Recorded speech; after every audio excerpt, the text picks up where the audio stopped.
आज तर डायरेक्ट आपल्याला स्पेशल बस होती, ते कसं चालू पुढं सांगते. तर पब्लिक स्वागत आहे तुमचं आपल्या मिनी ब्लॉगमध्ये. तर तुम्ही म्हणशाला जी कुठे चालली होती, आज आपल्याला जायचं होतं प्रमोशन व्हिडिओ शूटसाठी, म्हणून आपण सकाळी सकाळी निघालो. तर आज बस येते की नाही माहीत नव्हतं, पण बस आल्यावर कळलं की बसमध्ये कोणीच नाही, आपल्यासाठी स्पेशल बस होती. मग काय निघालो, बस स्टॉपला पोहोचल्यावर नंतर कळलं इकडे साफसफाई चालू आहे दिवाळीची.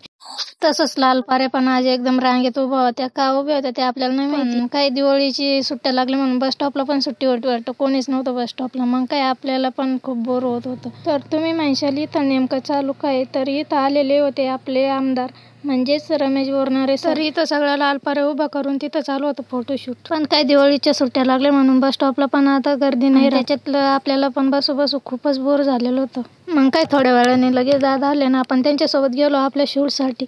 आपल्याला जायचं होतं कॉलेजच्या रस्त्याला. आपला पहिलाच प्रमोशन व्हिडिओ होता हा, त्यामुळे तिथं गेल्यानंतर आपण 2-3 क्लिपा काढून घेतलं, शूट करून घेतलं आपलं पूर्ण. मग काय दादानी परत आपल्याला येवल्या नाक्यावर सोडलं. इथं रोज एवढी गर्दी राहते की कोणाचा अपघात कधी होईल सांगताच येत नाही. मग काय आपल्याला पण जायचं होतं स्वीट आणायला. तिथं गेल्यावर पाहिलं की एवढे वेगवेगळे स्वीट होते, पण काय आपण शेवटून घेतला आपला स्पेशल पेढा.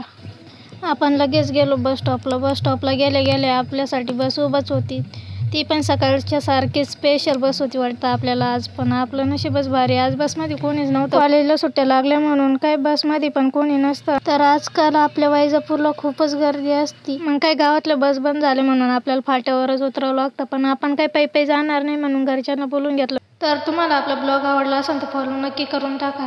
भेटू मग पुढच्या ब्लॉगमध्ये.